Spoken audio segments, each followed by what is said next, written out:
The diner's coffee machine hissed like it was laughing at her life choices.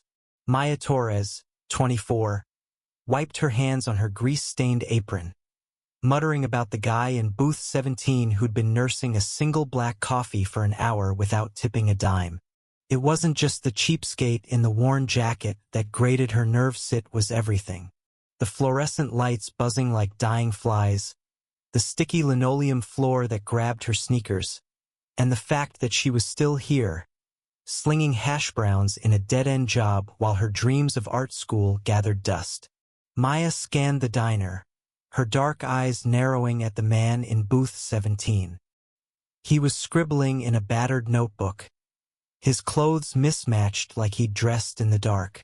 Another broke dreamer, she thought, probably writing bad poetry he'd never sell. She'd seen his type before, guys who thought they could charm their way out of a check. "Hey, you planning to order anything else? Or is that coffee your whole personality now?" Maya called out, her voice sharp enough to cut through the diner's morning hum. A few regulars chuckled, used to her biting humor. The man looked up, his face calm but unreadable, like a lake hiding a storm. He was older than she'd first thought, maybe mid-40s, with deep brown skin and a faint scar tracing his left temple. His eyes locked on hers, steady, almost amused. "Just the coffee, thanks," he said, his voice low, deliberate. Something about it made her pousy, quiet authority that didn't match his thrift store vibe. She shrugged it off. Probably just another guy faking confidence to mask an empty wallet. Maya turned to wipe down the counter, muttering under her breath about freeloaders and wasting her time. She didn't see the man's jaw tighten or the way his pen stopped moving. She didn't know that booth 17 was about to flip her world upside down. The diner, Sonny's Grill, sat on the edge of a gentrifying neighborhood in Chicago, where old brick buildings fought a losing battle against glass condos. It was a melting pot of locals, black, Latino, white, everyone scraping by or pretending they weren't. Maya had grown up 2 blocks away, in a cramped apartment where her mom still prayed the rosary every night, hoping for a miracle to pull them out of debt. Maya didn't believe in miracles. She believed in tips, hustle, and keeping her guard up, especially against people who didn't look like they belonged. The man in booth 17 didn't belong. Not in her diner, not in her world. She'd pegged him as an outsider the moment he walked in, his scuffed shoes and faded jacket screaming down on his luck. She didn't care where he was from, didn't matter if he was black, white, or anything else. If you couldn't pay, you were a problem. And Maya had enough problems. The bell above the door jingled, and her manager, Carl, shuffled in, his tie crooked and his face red from the cold. "Maya, you mouthing off again?" he asked, catching the tail end of her jab at booth 17. "Only to the ones who deserve it," she shot back, tossing a rag into the sink. Carl shook his head but didn't push. He never did. Maya was the best waitress he had, quick, sharp, and unafraid to handle rowdy customers. But her tongue was a liability, and she knew it. The morning rush hit hard. Orders piled up, plates clattered, and Maya moved like a machine, slinging coffee and pancakes while dodging handsy truckers. Booth 17 stayed quiet, his notebook now closed, his eyes tracking her every move. It unnerved her, that stare, like he was studying her, not just watching. She caught his gaze once, and he didn't look away. Bold, she thought. Too bold for a guy who couldn't afford a second cup. By noon, the diner slowed, and Maya's patience was threadbare. She marched over to booth 17, order pad in hand, ready to nudge him out. "You done here or what?" she asked, her tone clipped. "We got paying customers who need seats." The man leaned back, his hands folding over the notebook. "You assume I'm not paying?" His voice was still calm, but there was an edge now, like a blade hidden in silk. Maya scoffed. "You've been here an hour, ordered a $2 coffee, and left me nothing but attitude. Math ain't hard. A murmur rippled through the diner. A few regulars leaned in, sensing a scene. The man's lips twitched, not quite a smile. "You're quick to judge, aren't you?" "Comes with the job," she snapped. "You want charity, try the shelter down the street." The air shifted, heavy with something she couldn't name. The man stood, taller than she'd expected, his presence filling the space. He reached into his jacket, and for a split second, Maya tensed, her city instincts kicking in. But he pulled out a sleek black card, not a wallet, and slid it across the table. "Run this," he said, "for the coffee and the service." Maya snatched the card, her face hot with irritation. She didn't trust it probably declined, she thought, stomping to the register. But when she swiped it, the machine beeped approval. No limit. Her stomach twisted. She glanced back at him, now sitting again, watching her with that same unreadable calm. "Who are you?" she asked, returning with the card, her voice quieter now. "Someone you shouldn't have written off," he said. He stood again, this time pulling a phone from his pocket. He dialed, his eyes never leaving hers. "Carl," he said into the phone, loud enough for the diner to hear. "It's Elias.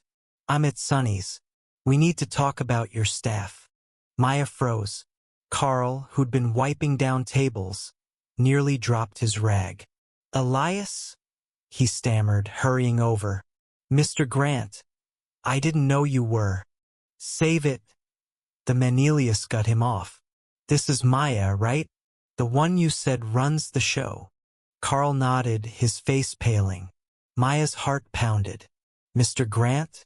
Who the hell was this guy?" Elias turned to her, his voice dropping to a dangerous calm.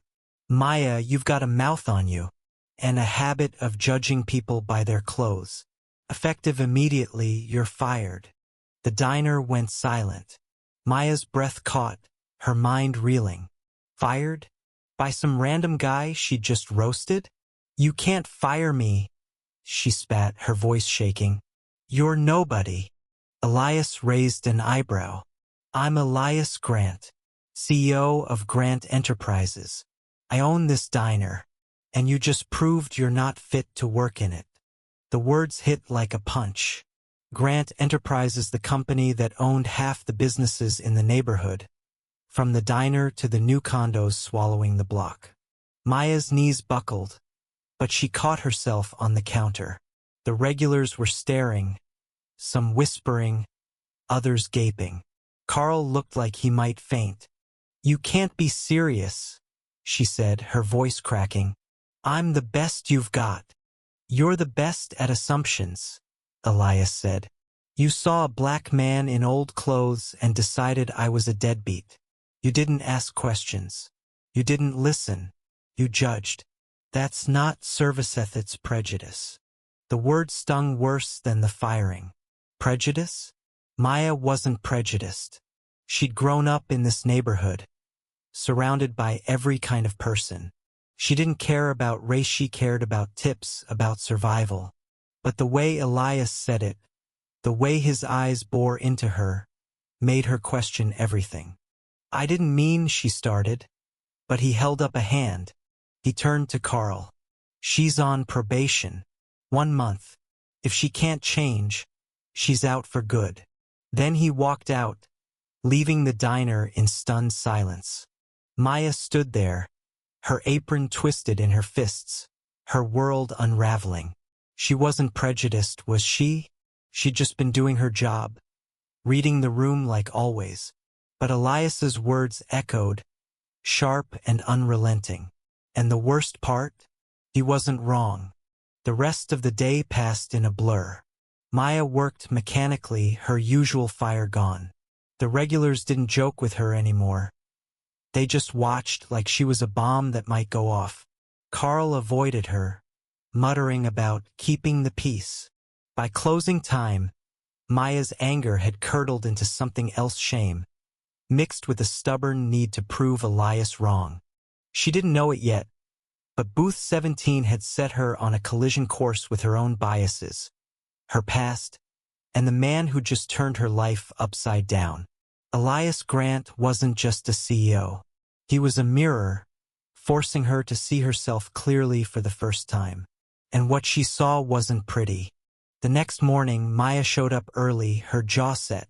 If Elias wanted her to prove herself, fine, she'd do it. Not for him, but for her.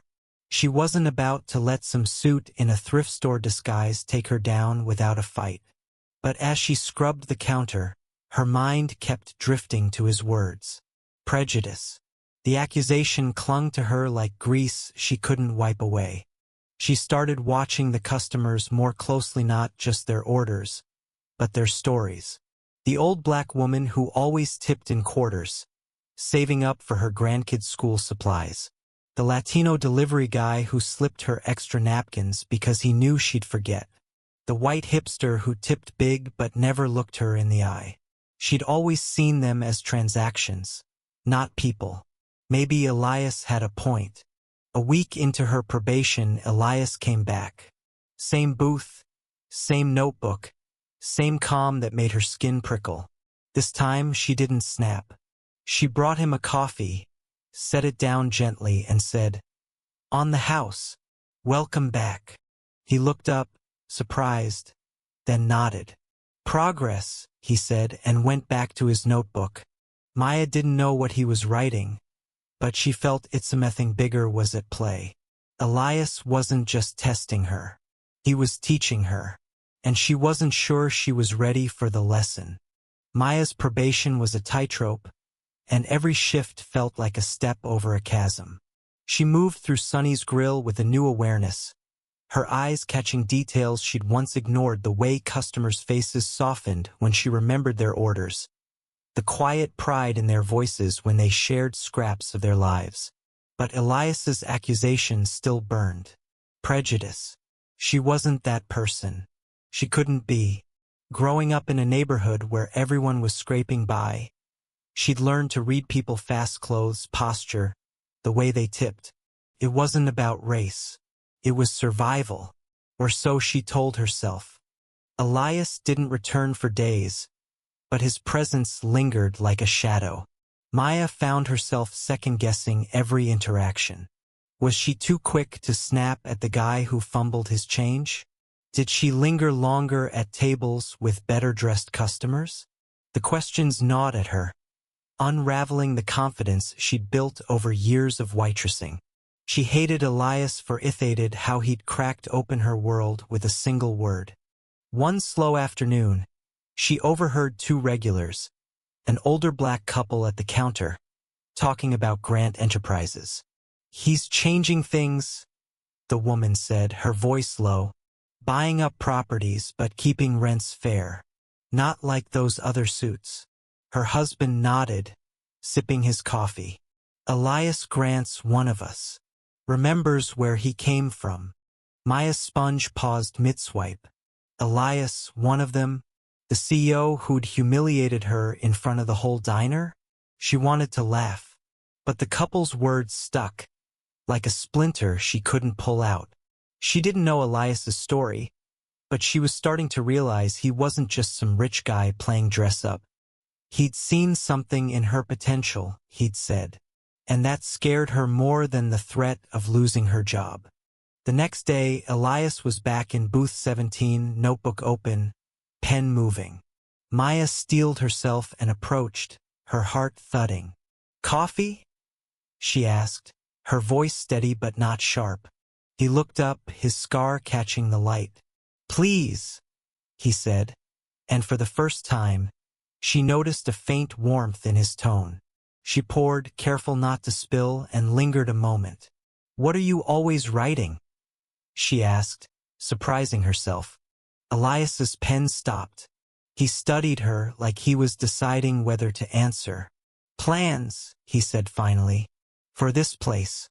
For the neighborhood." She frowned. "What kind of plans?" "The kind that keep places like this alive," he said. You think I bought this diner to fire waitresses? I'm trying to build something. But I need people who see customers, not stereotypes. The words hit hard, but Maya didn't flinch. I don't stereotype, she said, her voice low. I read people. It's how I get by. Reading people isn't the same as knowing them, Elias said. You saw me and decided I was broke. Useless. You didn't ask why I was here. You didn't care. Maya's cheeks burned. You looked like you couldn't pay. What was I supposed to think? You tell me, he said, leaning back. What do you think now? She didn't answer. She couldn't. Instead, she walked away, her mind a tangle of anger and doubt. Elias was right, judged him fast, based on his clothes, his quiet demeanor. But wasn't that her job? To size up customers, predict their tips, keep the diner running? The line between instinct and prejudice felt blurry, and she didn't know where she stood. Over the next week, Maya started small experiments. She chatted with customers she'd usually ignore: the shy teenager who always ordered fries, the homeless guy who came in with exact change for a tea. She learned their names, their quirks. It felt awkward at first, like wearing someone else's shoes, but it changed the diner's rhythm. People stayed longer, tipped better. Even Carl noticed, though he didn't say much. Maya wasn't doing it for praise. She was doing it to prove Elias wrong, or maybe to prove something to herself. One night, closing up alone, she found a folded note under Booth 17's sugar caddy. Her name was scrawled on it in neat, deliberate handwriting. Inside it read, "You're learning. Keep going. E." Her first instinct was to crumple it, but she didn't. She slipped it into her apron, her chest tight. Elias was watching, always watching. But for the first time, she didn't feel like prey. She felt like a student. The turning point came 2 weeks into her probation. The diner was packed. A Friday night crowd spilling over with laughter and clinking glasses. Maya was in her element, weaving through tables, balancing plates, cracking jokes. Then a new customer walked in, a young white guy in a hoodie, his eyes darting like he didn't belong. Maya's old instincts kicked in: trouble. Probably here to cause a scene or skip the bill. She caught herself mid-thought and took a breath. Not this time. She greeted him with a smile, led him to a booth, and took his order: a burger, no fries, water. He mumbled his thanks, avoiding her eyes. Maya kept an eye on him, but not with suspicion. She noticed his hands shaking as he counted out crumpled bills. When she brought his food, she added a side of fries, unasked. "On me," she said. "You look like you could use it." The guy looked up, startled, then nodded. "Thanks," he said, his voice barely audible. Later, he left a $5 tip, more than he could afford. Maya was sure. As she pocketed it, she felt Elias's eyes on her from Booth 17. He didn't say anything, but his nod was enough. That night, Maya realized something. Elias wasn't just teaching her to be a better waitress. He was teaching her to see people, really see them, and it was changing her in ways she hadn't expected. But the real test came at the end of her probation. Elias called her to a meeting in the diner after hours, just the two of them. The place felt different, empty, the silence amplifying every creak of the floor. Elias sat in Booth 17, his notebook closed, a manila folder in its place. Maya stood across from him, her arms crossed, bracing for judgment. "You've made progress," Elias said, his voice even. "But I need to know you understand why this matters." Maya swallowed. "I get it. I judged you too fast. I'm trying to do better." "Trying isn't enough," he said. "You need to know why you judged me. Why you assumed I was less because of how I looked." She shifted, uncomfortable. "I told you it's the job. I read people to survive." Elias opened the folder, pulling out a photo. It was old, faded, showing a young black boy in hand-me-down clothes, standing outside a diner that looked eerily like Sonny's. "That's me," he said. "30 years ago. I grew up 3 blocks from here. Same struggles you've got. People looked at me the way you did, decided I was nothing before I opened my mouth." Maya stared at the photo, her throat tight. She hadn't expected this. Elias wasn't just a CEO. He was her, or he had been. "I built Grant Enterprises from nothing," he went on. "But I never forgot what it feels like to be invisible. That's why I come here, why I sit in this booth. To see who's paying attention. You weren't, Maya, but you are now." She looked away, tears prickling. "I'm not prejudiced," she said, her voice small. I made a mistake." "We all do," Elias said. "The difference is what you do after. You've got a gift, Maya. You're sharp, you're tough. But gifts come with responsibility. Use yours to lift people up, not tear them down." He slid the folder toward her. Inside was a contract, her job reinstated with a raise. And something else. A scholarship application for the art school she'd given up on. "I did some digging," Elias said. "You're talented. Don't waste it." Maya's hands shook as she held the papers. She wanted to thank him, to apologize, but the words stuck. Instead, she said, "Why me? Why give me a chance?" "Because I see myself in you," Elias said. "And because someone gave me a chance once. Pay it forward." The next day, Maya was back at work, but she wasn't the same. She carried herself differently, still sharp, still quick, but with a new kind of purpose. She talked to customers, really listened. She sketched in her breaks, her old dreams stirring. And when Elias came in, she didn't just bring him coffee. She brought him a drawing, a sketch of Booth 17, with him in it, his notebook open, his scar catching the light. "Thank you," she said, and meant it. Months later, Sonny's Grill was thriving, a hub for the neighborhood's heart. Maya was still there, saving for art school, her sketches now hanging on the diner's walls. Elias was a regular, his plans for the neighborhood taking shape: community centers, affordable housing, a future where people like them weren't pushed out. Maya wasn't just a waitress anymore. She was part of something bigger. But the lesson stayed with her. She judged Elias by his cover, and it had nearly cost her everything. She'd learned to look deeper, to see the stories behind the faces. It wasn't easy, and she still stumbled sometimes. But she kept going because Elias had shown her what was possible. The story of Booth 17 isn't just Maya's. It's a challenge to all of us. How quick are we to judge? To see a stranger and decide their worth? Share your thoughts. Where do you draw the line between instinct and injustice?